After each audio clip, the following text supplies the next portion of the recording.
99 अभंगातून फक्त एकच अभंग असा आहे की तो या प्रसादासाठी वापरला जातो। असे महान संत ज्यांची अवस्था विदेही झाली संसारात असताना वारकरी संप्रदायामध्ये जगद्गुरु तुकोबांची जी अवस्था होते ना, तीच अवस्था लक्ष्मण महाराजांची झाली। लक्षात घ्या की असो ऐसा कोठे आठवची नाही आणि देहीच विदेही भोगू दशा। अशा महान संतांनी जो गाथा तुमच्या आमच्या समोर मांडला, अशा महान संतांच्या दिव्य चरणी कोटी कोटी प्रणिपात करून आधी करून शिव संप्रदायाचे आणि वारकरी संप्रदायाचे सर्व संत महात्मे यांच्या अनंत दिव्य चरणी कोटी कोटी प्रणिपात करून ज्यांनी या देहाला घडवलं ना, एक लक्षात घ्या, अरे आई वडील घडवतात, लक्षात घ्या। पहिले ऋण आई वडिलांचं सांगितलं आहे शास्त्राने, पण आई वडील घडवत असताना महाराज आई वडिलांची जी अपेक्षा असते ना जीवाकडून किंवा मुलाकडून मुलीकडून, फक्त माझ्या मुलाने संसार चांगला केला पाहिजे, ही अपेक्षा कुणाची असते? ही अपेक्षा आई वडिलांची असते। पण माझ्या गुरुची जी अपेक्षा असते ना, अरे माझा शिष्य संसार सागरातून तरुण गेला पाहिजे आणि जीवाचा आणि शिवाचं ऐक्य झालं पाहिजे, ही वाट जो धावतो ना त्याला गुरु म्हटलं जातं। आणि ज्या गुरुने आमच्यावर जो संस्कार केले असे माझे गुरु सशस्त्र ब्रह्मी 108 विरूपाक्ष शिवाचार्य महाराज मानोरकर यांच्या अनंत दिव्य चरणी कोटी कोटी प्रणिपात करून या कीर्तनाला आवर्जून ज्यांची अवस्था, आता रात्रीच महाराजांनी सांगितलं की महिन्यातून 3 दिवस घरी असतो, पण महाराज बोलता बोलता तुमचा एक शब्द गेला, लक्षात घ्या। तुमचं वय आहे 70, तुमचं वय आहे 70, पण परमार्थात तुमचं वय आहे 16, लक्षात एक लक्षात घ्या। परमार्थामध्ये अवस्था असली पाहिजे आणि संसारामध्ये व्यवस्था असली पाहिजे, लक्षात घ्या। ज्याची अवस्था झाली तो शिवच झाला, व तो शिवच झाला। तसे आमचे ज्येष्ठ गुरुबंधू रमेश महाराज बनगावकर यांच्या अनंत दिव्य चरणी कोटी कोटी प्रणिपात करून आमच्या बरोबर असणारी आमची गायन कोकिळा सिद्धू महाराज तळेकर आणि ज्यांचं गंधर्वासारखं गायन आहे ते आमचे कोलेना लापशिंगा, फार सुंदर प्रत्येक ठिकाणी साथीला असतात, लक्षात घ्या। मी पहिलेही सांगून गेलतो की हा खेळ एकल्याचा नाही, लक्षात घ्या। याच्यासाठी परमार्थात महाराज तुम्ही आम्ही खेळी मिळी आणि गदारोळी आनंदे। मला वाटतं आमच्यावर आतुनात प्रेम करणारे आमचे दादा आहेत, फार सुंदर गाणं आहे दादांचा आवाज। आणि दादा तुम्ही भाग्यवान आहात, लक्षात घ्या।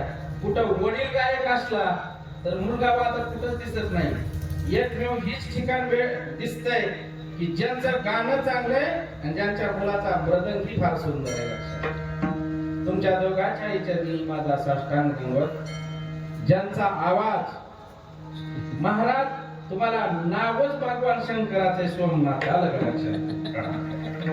आता तुम्ही सगळ्या जगाचं नाथ आहे, पण तुमच्या आवाजात काय कमतरता आहे, आलं का लक्षात? आमचे सोमनाथ महाराज आहेत, ही सर्व मंडळी आमचे लिपणे महाराज आहेत।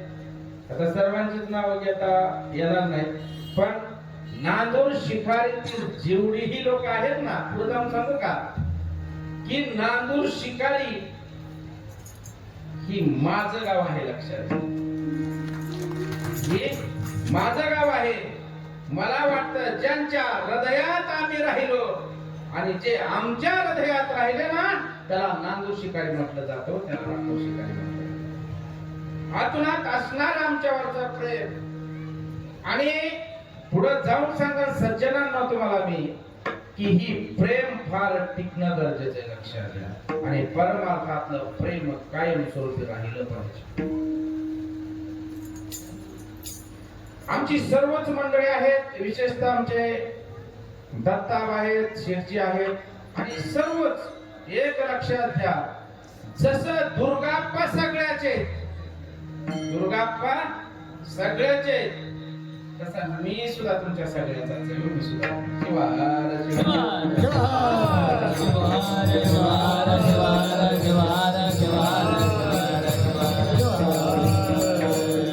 आमचे हार्मोनियम साथ देतात महाराज आहेत. सज्जनांनो, अभंगाचं चिंतन पाहण्यापूर्वी थोडासा परिहार असा की सालाबाद प्रमाणे चालत असणारा हा अखंड दिव्य आणि भव्य हरिनाम आदि शिवनाम अलग लक्षात.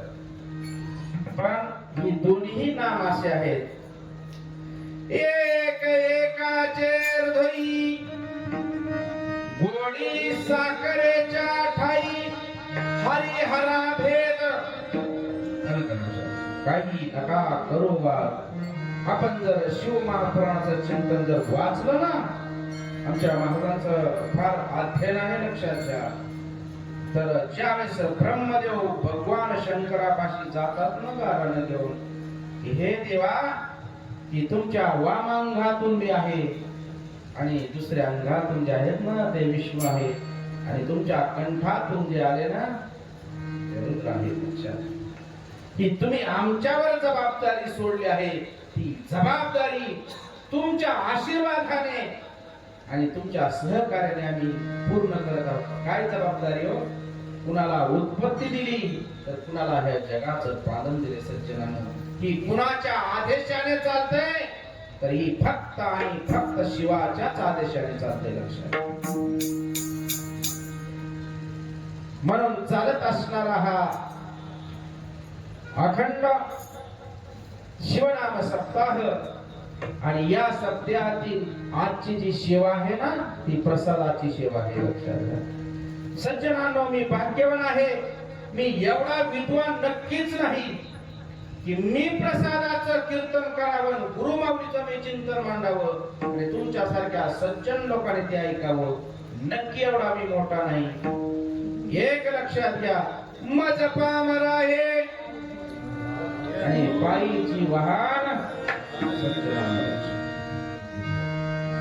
पण ज्यांच्या आशीर्वादाने, दुर्गाप्पाचा आशीर्वाद माझ्या पाठीमाग आहे, आणि आप्पा सांगतात की तू भिवू नकोस, मी तुझ्या पाठीशी आहे. आणि गुरुमाऊलीचा आशीर्वाद फार महत्वाचा असतो. सज्जनांनो, आज आपण जे या ठिकाणी एकत्रित आलोत ना, ती महान संतांची समाधी, संजीवन समाधी म्हटलं तर वावगं ठरणार नाही. रमेश महाराज लक्षात घ्या, संतांची जी होते ना त्याला पुण्यतिथी म्हटलं जातं, देवांची जे होते त्याला जयंती म्हटलं जातं, आणि तुमचं आमचं जे होतं काय वर्ष श्राद्ध, आपली पुण्यतिथी, शेठची आपली पुण्यतिथी कधी आपण म्हणू शकतो एक, पण संतांची पुण्यतिथी होते, आणि तुमचं आमचं जे होतं त्याला वर्ष श्राद्ध म्हटलं जातं. ती मुलं चांगली असली तर घातलं तर घातलं, आलं का लक्षात? नाही तर नाही. सज्जनांनो, ज्यांची आज संजीवन समाधीची पुण्यतिथी झाली ना काल, ते दुर्गाप्पाचं स्थानच असं आहे. मी तर सांगून जाईन दादा की आज जी शोभा आहे का या ठिकाणी, आज असं वाटतं ना या ठिकाणी येऊन साधना करावी व साधना करावी. नक्कीच आम्हाला दुर्गाप्पाचा आशीर्वाद लागल्याशिवाय राहणार नाही. एवढं प्रशस्त ठिकाण आज या संजीवन समाधीचं झाले. लक्षात घ्या. आणि आपण भाग्यवान आहोत ज्या दिवशी या मंदिराचा खराच मंदिर बनलं, त्याच दिवशी आमचे दुर्गाप्पा महाराज रथात बसले व त्या दिवशी रथात बसले. कधी आणणार आपण? बरोबर आहे, लक्षात घ्या. मी मान्य करेन की गावावर लोड नक्की आलाय लक्षात घ्या. तुमची कृपा. नाही ही नाही, माझी कृपा नाही, लक्षात घ्या. पण एक लक्षात घ्या, ज्या वाटेने आम्ही चालतो ना, पुढे जाऊ सांगू, पुढे जाऊ सांगू का, बोलू का, बोलू. आपल्याला जर मुलाचं लग्न करायचं असेल आणि आपण पत्र्याच्या घरात राहत असतो तर अगोदर आपण काय करतो सांगा. बघा काय करतो. अरे माझा बंगला, बरं बंगला त्याला दुसरी काय अपेक्षा असते. बरं तुम्ही मुलगी बघायला गेला, मुलगी बघायला, आणि कुणाच तरी भाड्याची गाडी घेऊन गेला, भाड्याची. नवरीकडला बाप नाही काय म्हणते, गाडी तुमची का भाड्याची म्हणते ना. एक लक्षात घ्या,